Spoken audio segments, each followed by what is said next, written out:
निशुम्भ शुम्भ गर्जनी प्रचण्ड मुण्ड खण्डिनी वने रणे प्रकाशिनी भजामि विन्ध्यवासिनी। त्रिशूलमुण्डधारिणी धराविघातहारिणी गृहे गृहे निवासिनी भजामि विन्ध्यवासिनी।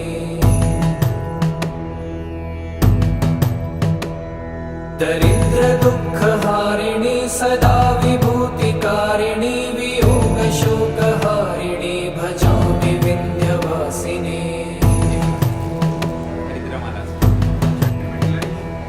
लसत्सुलोललोचनं लतासनं वरप्रदं कपालशूलधारिणी भजामि विन्ध्यवासिनी।